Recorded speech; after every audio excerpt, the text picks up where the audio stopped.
even though this video says part 1 or pass criteria 1, it's not going to be only that. What I'm going to explain in here is what I like to do in my assignments. The reason for us doing these assignments is so that we can go to uni. So we need to get ready for how university assignments work. So first and foremost, I would say give your assignment a nice front page, a nice heading, use styles and formatting. I think video number 2 in this series explains what styles and formatting is and how to actually do it in programs like Microsoft Word and Google Docs. And if there's anything else out there, it should work more or less the same. Give your pages headings or give your sections headings. Sorry, not pages, your sections. For example, this is going to be assignment A, and we need to explore the use of cloud technologies and tools in organizations. And the first thing you want to do is to introduce the assignment. So, what is the assignment going to be about? And for this particular one, it's going to be about cloud technologies used in an organization. Your teachers might give you a different organization. I'm going to stick with the one in the assignment. It doesn't really matter what you get. You can do the research in more or less the same way because they've given you the assignment brief has given you specific points which you need to speak on. So it doesn't matter. Steal notes from the assignment brief. So again, let me scroll up here. This stuff here, the vocational scenario and or context was taken directly from the assignment brief. This section called task one was taken directly from the assignment brief. So what you can do, because you're introducing the assignment and what's going to be in it, this is an introduction. You introduce the sections. You could come in here and steal things. So I'm going to be speaking about, and then you mention stuff in this part. I'm going to be also speaking about things like SAAS, PAAS, IAAS, and so on and so forth. Come in here and take things you need. I'm not going to write an introduction for you guys. I've given you a layout on how it can be done. Simply go ahead and do it yourselves. It says here, steal notes from other sections of the assignment. So as I mentioned, P1, P2, M1, and D1, and that's what this stuff is. So this list here, this criteria here, pause the video if you need to see this again. This list of criteria here is me essentially telling you to steal notes from this and use in your introduction. I wouldn't say don't copy the entire thing. You only need a few bullet points to mention my assignment will have these sections or these headings, and what might be in these headings are. Again, introduction doesn't need to be super long. It just needs to tell the reader what is supposed to be coming. So a link to an assignment brief, I will put this document on my website at some point, but at the moment it's not there yet because it's very bare bones. This is my mini introduction, and by no means this is not an amazing introduction. This is simply something I came up with off the top of my head. Choose whatever you want to choose, do whatever you want to do. So I've said here in this assignment, I will be focusing on 4 main points. Explain how IT is currently deployed in an organization and how it meets their needs. That's most likely going to be P1. Explain the different cloud technologies that could be used by an organization and how it could meet their needs. That's probably P2. And it says here compare, that's probably going to be M1. And finally, we have analyze. So go ahead, pause the video, read these. Let me zoom in as much as I can so you guys can see clearly. Go ahead and pause it. I wouldn't recommend doing bullet points for an introduction. You can, it's not really that big of a deal. This is only telling the reader what this entire assignment is going to be about, so it really doesn't matter that much. Now that we've covered that, now let's get into what P1 needs us to do. So P1 says explain how IT is currently deployed in an organization and how it meets their needs. We already have this stuff. It already tells us what the company has, and we can make certain assumptions on how this could potentially meet their needs because we don't have much information on it. Your teacher could give you some more background, change the, what's it called again, vocational scenario, I believe. Yeah, vocational scenario a bit to give you some more context. But at the moment, we could use what we have. Normally, I would say before you start writing anything that answers this question directly, we are supposed to write technical reports. Even though this is a technical report, we're supposed to write reports in a manner or in a way where anyone who can simply read or write English can pick up this report and understand most of what we're saying. So when I say to you guys, define IT with reference, what I mean is define what the term IT, information technology, actually stands for and find a reference for it. Go on to Google. I think I did that here. And I think I Googled what is IT. So simply Google what is IT, find one of these references and put it in your references list or in your bibliography, whichever way you want to label it, that's fine. This is what I would do. This is how I would start my P1 because the last thing you want to do is start speaking about IT. Now, we know what IT is. As IT people, we know what IT is. Most of you might know what IT deployment is as well. But the person who might be reading this, the person you might have to hand this to, I don't know, an English teacher who doesn't really know that much about IT, or a math teacher who doesn't really know that much about IT. And because they have a generally good understanding of the English language, they should be able to read this and understand what is happening and what the report is saying. So I would highly recommend these sections. Define with reference the term IT, information technology. That's sentence one.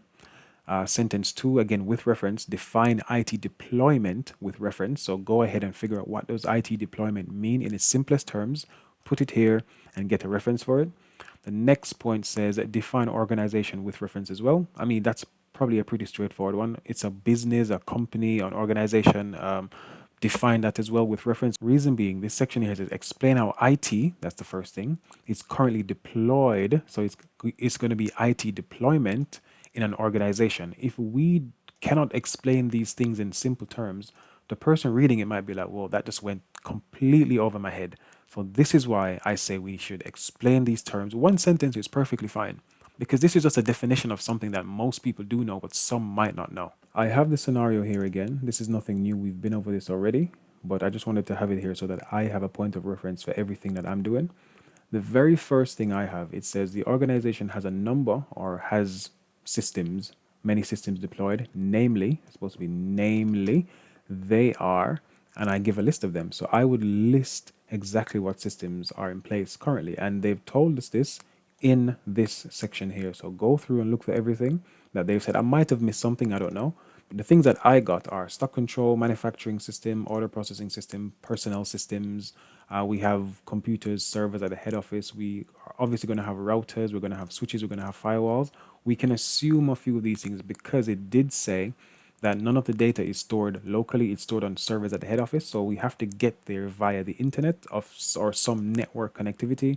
I'm going to make the assumption that we have multiple PCs or multiple personnel computers, and firewall is something that companies should just as standard have. So we make a few assumptions. Now, let me go back to what P1 says. P1 says explain how IT is currently deployed in an organization and how it meets their needs. It doesn't say what the IT is. So, for example, you should not need to go in and explain what stock control is. So I'm focusing on applications first. The thing is a stock control application. We shouldn't need to go in and explain in detail what stock control is. But if you really want to, a sentence for each one is fine. So stock control is, manufacturing is, order processing is. A single sentence for each one with reference would be really, really good for someone who's reading this for the first time. Again, not something you have to do, but hey, if you want to get distinction straight across the board, you might as well do it. So stock control, why do we need this and does it meet their needs? This we don't know 100% yet, but we can assume it does meet their needs because it's what they're using. And we're not here to try and switch them away from using stock control. We're trying to simply give a report to the person who is our boss for them to decide what needs to be done next. So I would say stock control. Why are they using stock control? They're using stock control because they most likely sell things, sell physical things, and they need to keep track or keep stock of what they have when they need to buy more stuff again. So, for example, I always use the example of I think it's like TK Maxx, right? So TK Maxx or Primark or any one of these high street stores, they have a stock control system. So when they get stuck in, they buy like 100 t-shirts, white, medium. That's my size. 100 white, medium t-shirts. Now, when they get these in, every time someone at the till cashes a t-shirt out, and meaning they sell it to someone else, the stock goes down by one each time. So the stock control system might send the manager an alert saying, whoa, we've sold 50 of these shirts in a single day. Maybe we should order some more because it's summer now. People like wearing t-shirts. In summer, we've sold 50 in a day. We can make the assumption that within a 7-day period, we're probably going to sell more than the 50 that we have left. So that's why they have a stock control system. This is a different kind of company, but again, I'm just explaining why a company might need this. Does it meet their needs? Yes, we can assume it meets their needs. And how does it meet their needs? It meets their needs because it's helping them keep track of their stock. They don't have to manually count stuff. Imagine a company like Primark or TK Maxx, where the person who's selling or the manager has to come and manually count everything every single day. So they have to count 50 t-shirts. Okay, we need to order maybe 150 more. And they come and count 50 laces and 50 pairs of socks. It's going to become very, very unwieldy. So does it meet their needs? Yes, and maybe how as well. Next, we have manufacturing software. Now, this could be quite a few things, but let's assume this is like a 3D modeling company where they have to design stuff on the computer and then a 3D printer prints it out, manufactures it. Why are they using this? Because that's the nature of the job. Let's just keep it simple. This is nothing to do with us at the moment. We're simply IT. We're not here to try and reinvent the wheel. We simply need to answer these questions. Why are they using this? Because they're a manufacturing company which needs this specific piece of software in order to manufacture the thing that they need to manufacture, right? Speak to your teachers about this again. Don't just take my word for it. And then it says meets their needs. We can assume it meets their needs because it is currently what they're using. I've simply put the scenario here again just so that I have some speaking points and I know where I'm getting my information from. So PS, here I say you do not need to write things in paragraphs and lists like I do. I only do this because it's very, very easy for me to read. I have an issue where if I see loads of text like this, my brain just goes, nope, not going to do that. So I put things in lists. You should ideally do paragraphs, do mini paragraphs. So when you see something like this is going to be a mini paragraph. It doesn't have to be many, many lines, but do it in a mini paragraph. So what do I have here? The organization has several systems deployed. Namely, they are list all the systems here. So I would do the applications first, then I would maybe do the hardware, then I would speak about the data as well.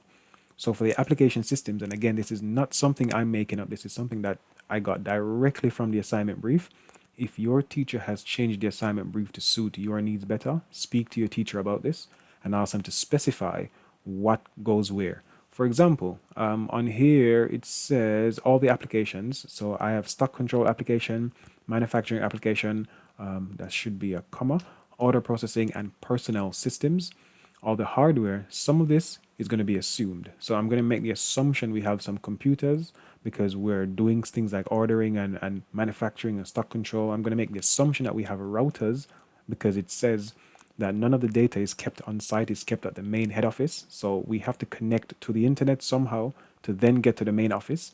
I'm going to make the assumption that we have switches because again, many assumptions here. I'm assuming that we don't only have one single PC. We have many PCs, many laptops, many tablets, whatever it is, connected to a main hub, which is then connected to the router. And then we have firewall as well. It's just such a standard thing for even households to have that. I'm making the assumption a company would have one. And then down here, I say data is stored in the head office, so stored on a server. This stuff here is what they have. Now we need to look into types of IT deployment. Give a definition for each one. This can be a single sentence again.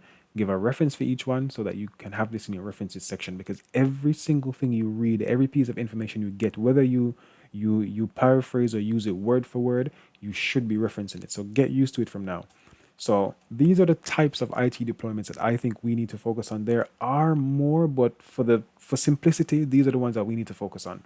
So again, when I put this link up, when I put this file up, you're going to have access to all these links. And all I did was I copied and pasted these phrases into Google. For example, on-premise deployment, and it comes up with that. And you can find many, many web pages and videos about what on-premise deployment is. And then I have cloud deployment, then I have hybrid cloud deployment. All this is on-premise deployment is a bit of a weird one. So it doesn't necessarily mean it is it's in a single location. For example, TK Maxx, UK company. Hopefully everyone watching this understands TK Maxx. I think in America it's called TJ Maxx. Don't quote me on that. They probably have, or probably in the past have had some on-premises deployment stuff, meaning they have servers in a warehouse somewhere running, and each store has to connect to the servers for things to work the way they should. That's still on premises because it's their premises. They're not making use of the cloud, right? So it's still all their PCs, all their servers, all their cables, mouse, everything is there. They own it. It's on premises. It's very, very expensive, but we don't need to go into that just yet. Next, we have cloud deployment. This is the nice, easy peasy one that is very cheap to start up, but it might be expensive to keep going. And this is a company like Microsoft Azure, Amazon AWS, or what's the other one called? Google GCP, right? So that's what this would be. Cloud deployment means that all your stuff is in the cloud. All your applications, all your services, all your servers, all your storage is in the cloud. None of it is actually on premises. None of it you own physically. And then the final one, we have hybrid cloud deployment. Again, go on Google these, go and watch videos on these on YouTube. I'll put links in the document. So when I upload it to the website, you guys can have access to it. So it says cloud deployment and hybrid cloud deployment. That means we have some stuff on premises. We own some of the stuff. We have servers in a warehouse somewhere. We own that, but we still make use of the cloud for whatever reason. So we could have some of our applications in the cloud. We could have some of our storage in the cloud for whatever reason. We have some stuff we own in our data centers, and we have some stuff on a cloud somewhere, right? We don't need to worry about anything else for now. So next, we've mentioned the types of IT deployments that there are. Again, we're going to keep it very simple and simply use these ones here. We've mentioned the hardware and software that they have and the data that they have as well. The next thing we need to speak about is how is it deployed in this specific organization. This section here was just to give some backstory, just to give some information to the reader who might not know what these things are. So I'm going to say, this is going to sound a bit weird again, this organization is using on-premise deployment, and it's a bit of a weird one because it does say that none of their data and applications are running on the PCs. Everything is on a server somewhere. They didn't specify that this server was in the cloud. They didn't specify that this was a hybrid cloud. And because they're actually asking the question, is the cloud good for us? I can make the assumption that it's not hybrid. I can also make the assumption it's not a cloud deployment strategy. So I'm going to assume, based on the information that we have here, is an on-premise deployment or on-premises deployment, sorry. And again, all that means everything that they have, they've bought it, they own it, they do the connections themselves. It's very, very difficult, but it should be more secure. So that's what I'm going to say on that part there. The next part of the question says we need to figure out whether it meets their needs or not. Again, we can make the assumption it does. It seems to be meeting their needs, as this is a system they currently have in place. There has been no report of a system not working as it should. The managers are simply keen to figure out whether the cloud can offer an advantage somewhere, right? So P1, very, very short, in my opinion. A couple paragraphs, maybe 3, 4 short mini paragraphs. We're going to have references everywhere because we're looking at new information. You guys probably never heard of on-premises, but I'm not saying you haven't, don't get me wrong. You might not have heard of on-premises before. You might not have heard of a cloud deployment strategy before. You might not have heard of hybrid cloud before. So whatever information you look up, if you write a single sentence or a single word about the information that you found on the internet, reference it, right? When you get to uni, this is going to be a standard thing. I think in my dissertation, I had about 100 references in my undergraduate one. In my postgraduate one, I probably had 150. And again, every single thing you reference, it seems to be meeting their needs, as this is a system they currently have in place. There has been no report of a system not working as it should. That the managers are simply keen to figure out whether the cloud can offer an advantage. The systems are connected over some kind of network which allows for applications and data to be stored on a server in the head office. I assume, or we are assuming, the PCs can connect to the data on the servers at the head office with little to no issue. This would indicate that the needs of the company are being met by the current deployment. So the applications that they're using, the hardware that they have, and the data that's being stored on the servers. This is a bit of a weird one to answer. So where it says on the P1, explain how IT is currently deployed, we can explain that perfectly fine, and how it meets their needs. How it meets their needs is that it works. They can simply connect to it when they need to. And as I've said in my description there, the manager has not come to us and said it's broken, we need to find a way to fix it. They simply want to know whether it's going to be beneficial to them to move to the cloud or not. So I would leave P1 there. It's a very short P1 and move on to P2.